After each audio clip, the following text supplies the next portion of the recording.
یا رحمت للعالمین یا رحمت للعالمین یا رحمت للعالمین.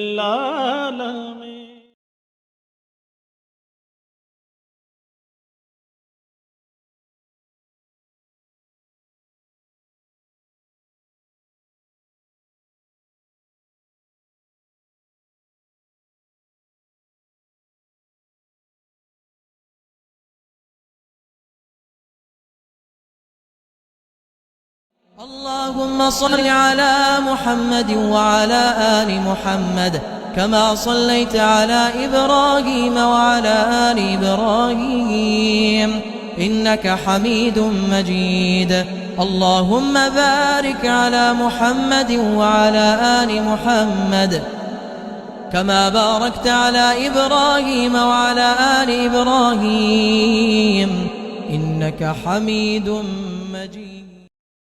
ونصلي على رسوله الكريم. اما بعد، اعوذ باللہ من الشیطان الرجیم. بسم اللہ الرحمن الرحیم.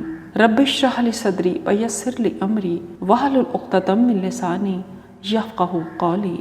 السلام علیکم ورحمۃ اللہ وبرکاتہ. میرے معزز سامعین، اللؤلؤ مکنون سیرت انسائکلوپیڈیا حضرت محمد صلی اللہ علیہ وآلہ وسلم، جسے عالمی اشاعتی ادارے دارالاسلام ریسرچ سینٹر نے 11 جلدوں میں شائع کیا ہے، اور سیرت النبی صلی اللہ علیہ وآلہ وسلم جو کہ عصر حاضر کے تقاضوں سے ہم آہنگ و دروس و عبر اور فوائد و ثمرات لیے محترم دکتور علی محمد سلابی صاحب نے 3 جلدوں میں مرتب کیا ہے.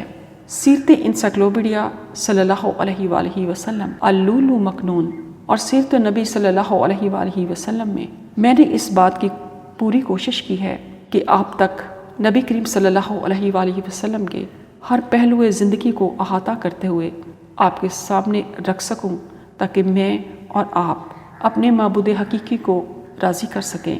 کیونکہ وہ بے وفائی جو حضرت آدم علیہ السلام سے جنت میں شیطان کے بہکانے پر ہوئی، اس بے وفائی کو وفا میں ثابت کرنے کے لیے اللہ تعالیٰ نے انسان پر بے حساب فضل و کرم اور اپنی رحمت نچھاور کرتے ہوئے ایک موقع دیا، زندگی کا ایک ایسا دورانیہ دیا جس میں آپ واپس اپنے اصل گھر جنت میں جا سکیں.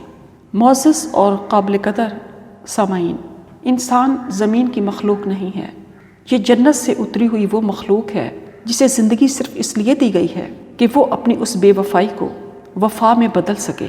میری کوشش ہے کہ وہ وفا کا راستہ جو صرف اور صرف قرآن پاک اور سیرت نبی اور اہل بیت کے راستوں پر چل کر ہی ملتا ہے، ہم ان راستوں کے اوپر چلنے کے قابل ہو سکیں اور اپنے معبود حقیقی کو راضی کر سکیں اور واپس اپنے اصل گھر جنت میں جا سکیں.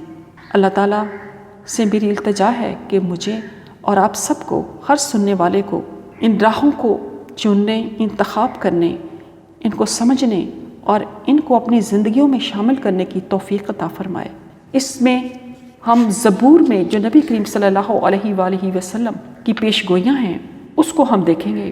اس سے پہلے میں نے آپ کی خدمت اقدس میں مختلف آسمانی صحائف، مقدس بائبل اور توریت کی بشارات کو سامنے رکھا ہے، اور اب اس سبق میں زبور کی بشارات کو آپ کے سامنے رکھوں گی جس میں نبی کریم صلی اللہ علیہ وآلہ وسلم کا ذکر ہے. تو آئیے اب ہم زبور کی بشارات کو دیکھتے ہیں. بسم اللہ الرحمن الرحیم.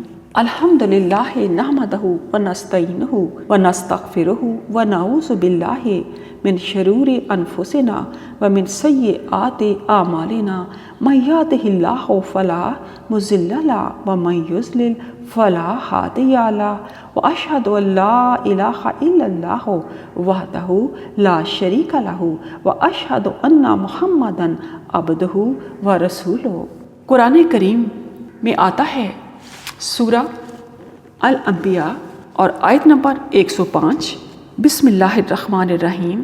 وَلَقَدْ كَتَبْنَا فِي الزَّبُورِ مِن بَعْدِ الذِّكْرِ أَنَّ الْأَرْضَ يَرِثُهَا عِبَادِيَ الصَّالِحُونَ. اور بلا شبہ ہم زبور میں نصیحت کے بعد یہ لکھ چکے ہیں کہ بے شک میرے نیک بندے زمین کے وارث ہوں گے۔ کتاب مقدس بائبل زبور کے حصہ میں آتا ہے، مجھ سے مانگ اور میں قوموں کو تیری میراث کے لیے اور زمین کے انتہائی حصے تیری ملکیت کے لیے تجھے بخشوں گا۔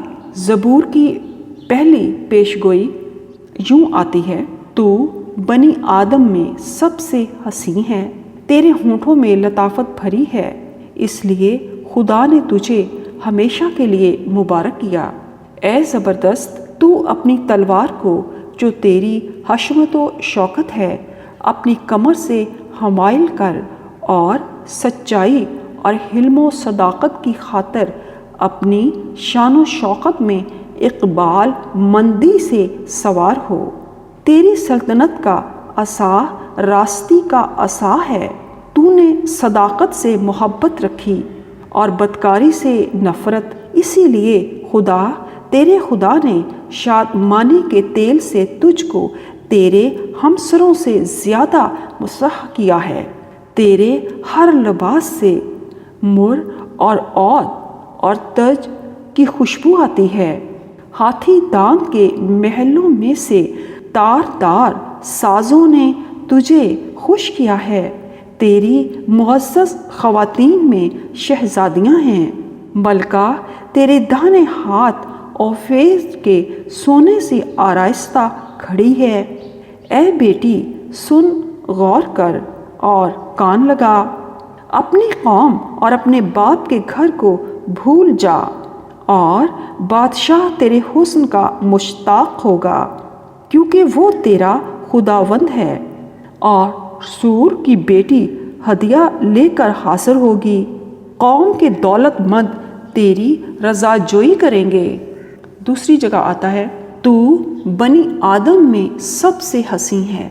عیسائی تسلیم کرتے ہیں کہ یہ نص آنے والے نبی مسیحا کے بارے میں ہے، اور ان کا دعویٰ ہے کہ یہ عیسیٰ علیہ السلام کے بارے میں ہے، لیکن بائبل کی روح سے عیسیٰ علیہ السلام اس کا مصداق نہیں بنتے۔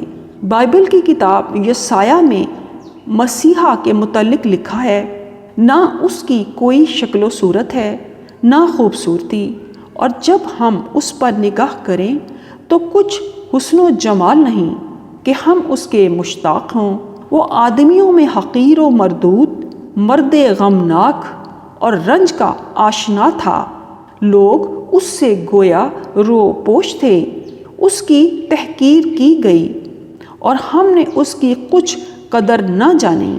تو بھی اس نے ہماری مشقتیں اٹھا لیں، تو بھی اس نے ہماری مشقتیں اٹھا لیں اور ہمارے غموں کو برداشت کیا، پر ہم نے اسے خدا کا مارا، کوٹا اور ستایا ہوا سمجھا، حالانکہ وہ ہماری خطاؤں کے سبب سے گھائل کیا گیا اور ہماری بدکاری کے باعث کچلا گیا۔ ہماری ہی سلامتی کے لیے اس پر سیاست ہوئی، تاکہ اس کے مار کھانے سے ہم شفا پائیں۔ ہم سب بھیڑوں کی مانند بھٹک گئے، ہم میں سے ہر ایک اپنی راہ کو پھرا، پر خداوند نے ہم سب کی بدکرداری اس پر لا دی۔ عیسائی علماء بھی اس بات کی تائید کرتے ہیں۔ یونانی مسیحی مفکر کلیمنٹ اسکندرانی حضرت عیسیٰ علیہ السلام کے متعلق لکھتا ہے، ان کی خوبصورتی روح اور اعمال میں تھی اور ان کی ظاہری حیت حقیر تھی۔ اسی طرح کیتھولک مفکر ٹرٹلین کہتا ہے، وہ ظاہری شکل و صورت کے لحاظ سے حسین نہیں تھے، بلکہ یہ کہنا مناسب ہوگا کہ وہ ہر قسم کی جسمانی وجاہت سے محروم تھے۔ مارٹر اور یگانوس وغیرہ بھی یہی بات کہتے ہیں۔ ہم ان کی بات سے اتفاق نہیں کرتے، کیونکہ انبیاء علیہ السلام حسین ہوتے ہیں۔ عیسیٰ علیہ السلام بھی حسین لوگوں میں شمار ہوتے تھے۔ ان کے متعلق رسول اللہ صلی اللہ علیہ وآلہ وسلم نے فرمایا، ارانی اللیلۃ فی المنام عند الکعبہ فاذا رجل آدم كأحسن ما ترى من أدم الرجال تضرب لمن بين منكبي رجل الشعر يقطر رأسه ماء واضعا يديه على منكبه رجلين وهو بينهما يطوف بالبيت فقلت من هذا فقالوا هذا المسيح ابن مریم۔ میں نے ایک رات خواب میں اپنے آپ کو کعبہ کے پاس پایا تو کیا دیکھتا ہوں کہ گندمی رنگ کے آدمیوں میں سے ایک انتہائی حسین و جمیل گندمی رنگ کا قدرے گھنگرالے بالوں والا شخص تھا۔ اس کے بال کندھوں پر پڑ رہے تھے اور سر کے بالوں سے پانی کے قطرے گر رہے تھے جیسے ابھی نہا کر آ رہا ہو۔ وہ 2 بندوں کے کندھوں پر ہاتھ رکھے بیت اللہ کا طواف کر رہا تھا۔ میں نے پوچھا یہ کون ہیں؟ انہوں نے بتایا یہ مسیح ابن مریم ہیں۔ انبیاء اکرام علیہ السلام کے خواب سچے ہوتے ہیں۔ جب حضرت محمد صلی اللہ علیہ وآلہ وسلم یہ فرما رہے ہیں کہ میں نے خواب میں عیسیٰ علیہ السلام کو دیکھا، وہ نہایت خوبصورت تھے، لہٰذا پوری طرح یقین کر لینا چاہیے کہ حضرت عیسیٰ علیہ السلام ایک حسین و جمیل شخص تھے۔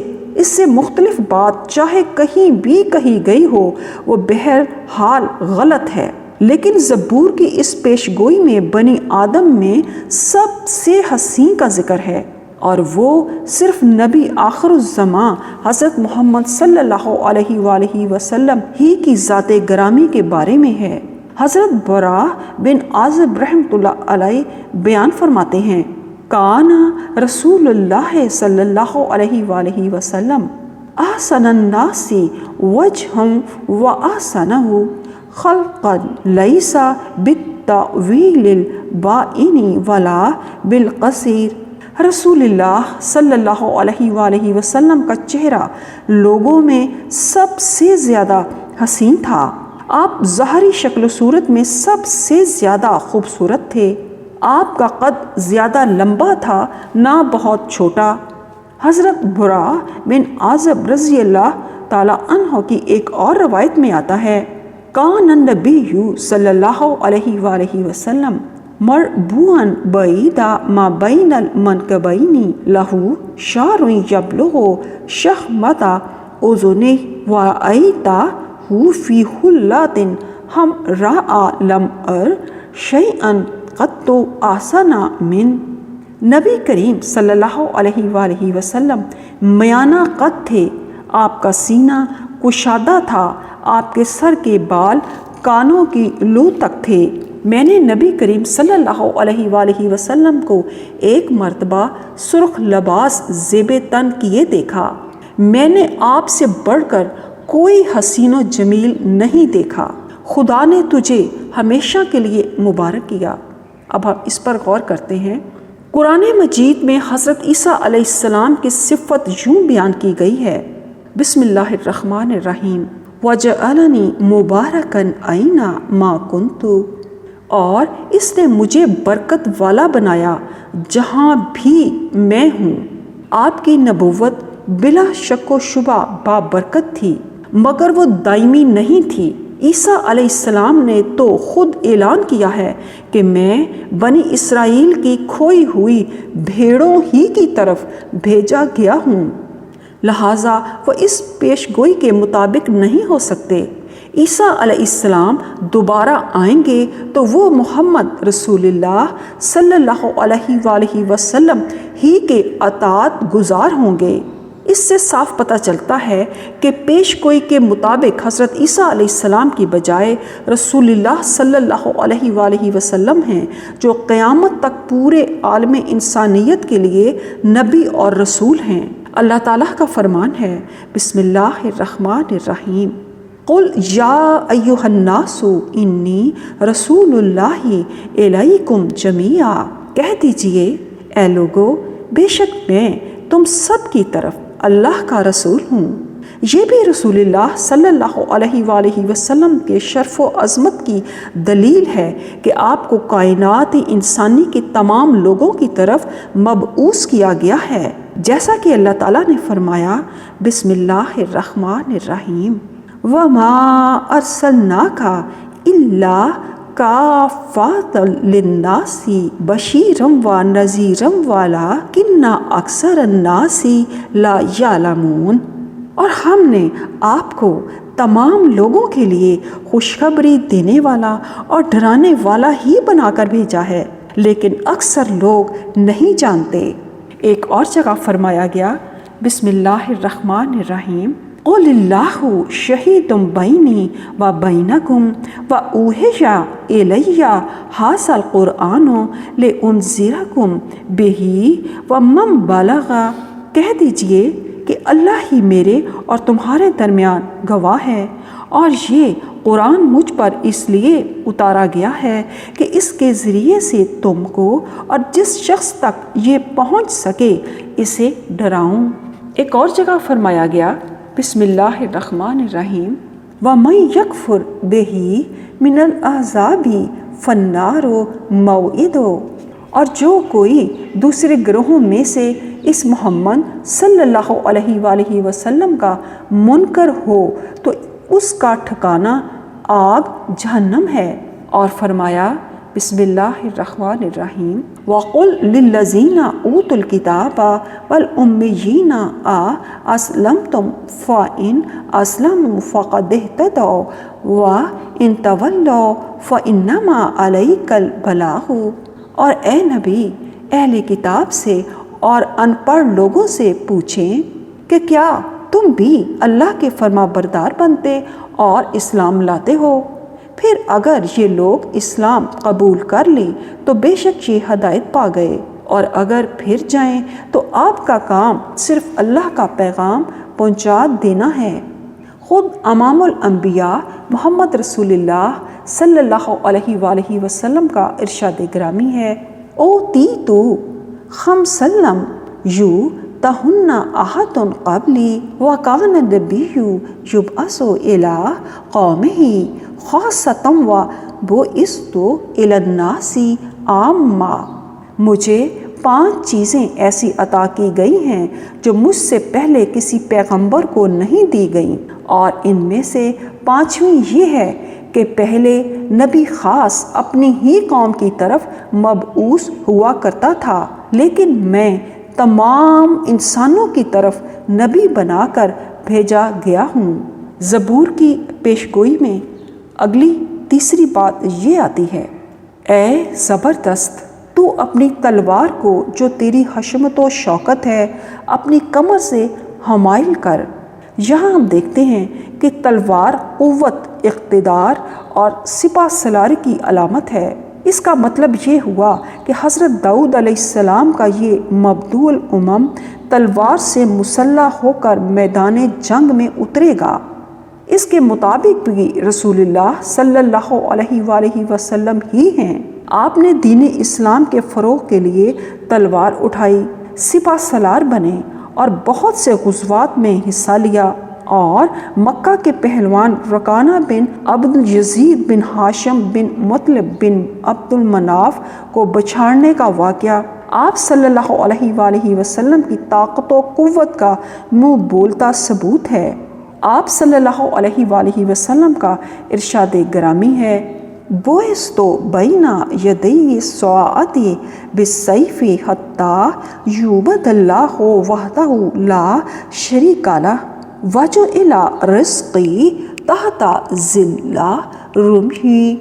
مجھے قیامت سے پہلے تلوار دے کر بھیجا گیا ہے جہاں تک کہ اللہ کی عبادت کی جائے جو اکیلا ہے، اس کا کوئی شریک نہیں، اور میرا رزق میرے نیزے کے سائے تلے رکھا گیا ہے۔ تلوار کے ساتھ آپ کو اس لیے بھیجا گیا کہ اللہ تعالیٰ نے آپ کو کفار و منافقین کے ساتھ جہاد کا حکم دیا تھا، جیسا کہ ارشاد باری تعالیٰ ہے بسم اللہ الرحمن الرحیم یا ایھا النبی جاہد الکفار والمنافقین واغلظ علیہم مأواہم جہنم و بئس المصیر۔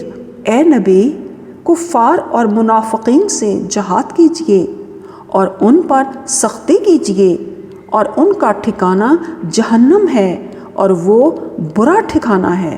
اس دور میں تلوار آلات حرب و ضرب میں بے حد اہمیت کی حامل تھی، اسی لیے فرمایا اے زبردست، تو اپنی تلوار کو جو تیری حشمت و شوکت ہے اپنی کمر سے حمائل کر۔ زبور کی پیشگوئی کے چوتھے نقطہ کی طرف آتے ہیں۔ تیری معزز خواتین میں شہزادیاں ہیں۔ ہم دیکھتے ہیں رسول اللہ صلی اللہ علیہ وآلہ وسلم نے خدیجہ بنت خویلد، صفیہ بنت حیی بن اخطب، ام حبیبہ بنت ابی سفیان اور جویریہ بنت حارث رضی اللہ تعالیٰ عنہم سے شادیاں کیں۔ یہ محترم خواتین اپنی اپنی قوم کے سرداروں کی بیٹیاں تھیں۔ اس کے برعکس عیسیٰ علیہ السلام کی قریبی خواتین میں ایسی کوئی خاتون نہیں تھی۔ اسی طرح زبور کی پیشگوئی کے مطابق نمبر 5 کی طرف آتے ہیں۔ ملکہ تیرے داہنے ہاتھ اوفیر کے سونے سے آراستہ کھڑی ہے۔ بائبل کے طرز کلام میں جگہ جگہ استعارے استعمال ہوئے ہیں۔ اوفیر کے سونے سے آراستہ ملکہ بھی ایک استعارہ ہے جس سے دولت اور سلطنت کی خوشحالی مراد ہے۔ یمن نبی صلی اللہ علیہ وآلہ وسلم کی زندگی ہی میں مدینہ کی اسلامی خلافت کا حصہ بن گیا تھا، اور اوفیر یمن کا سونا زکوٰۃ و صدقات کی مد میں اسلامی بیت المال میں پہنچنے لگا تھا۔ اوفیر کے سونے سے یمن کے محاصل کی طرف اشارہ ہے، لہٰذا یہ پیشگوئی نبی صلی اللہ علیہ وآلہ وسلم پر ہی صادق آتی ہے۔ اس کے برعکس عیسیٰ علیہ السلام یا ان کے اصحاب نے کوئی ریاست قائم نہیں کی، لہٰذا اوفیر کے سونے کی آمد کا کوئی سوال ہی پیدا نہیں ہوتا۔ اسی طرح زبور کی اگلی پیشگوئی نمبر 6 پر آتی ہے، اور سور کی بیٹی ہدیہ لے کر حاضر ہوگی۔ نبی کریم صلی اللہ علیہ وآلہ وسلم کی وفات کے بعد 1 دہائی کے اندر شام و لبنان، عراق، فلسطین، ایران اور مصر اسلامی خلافت میں شامل ہو گئے۔ چنانچہ فنیقیوں کے دور میں بحیرہ روم کے کنارے واقع جنوبی لبنان کے سور اور سیدہ جیسے تاریخی شہر خلافت اسلامیہ کا حصہ بن گئے، اور ان کے محاصل مدینہ پہنچنے لگے۔ سور کا ہدیہ محصول پہنچنے میں دراصل نبی صلی اللہ علیہ وآلہ وسلم کے دین کے فروع و اشاعت کی طرف اشارہ ہے۔ اب اگلے سبق میں انشاءاللہ ہم زبور کی باقی پیش گوئیاں بھی آپ کے سامنے رکھیں گے۔ صدق اللہ العظیم۔ اللهم صل على محمد وعلى آل محمد كما صليت على إبراهيم وعلى آل إبراهيم إنك حميد مجيد اللهم بارك على محمد وعلى آل محمد كما باركت على إبراهيم وعلى آل إبراهيم إنك حميد مجيد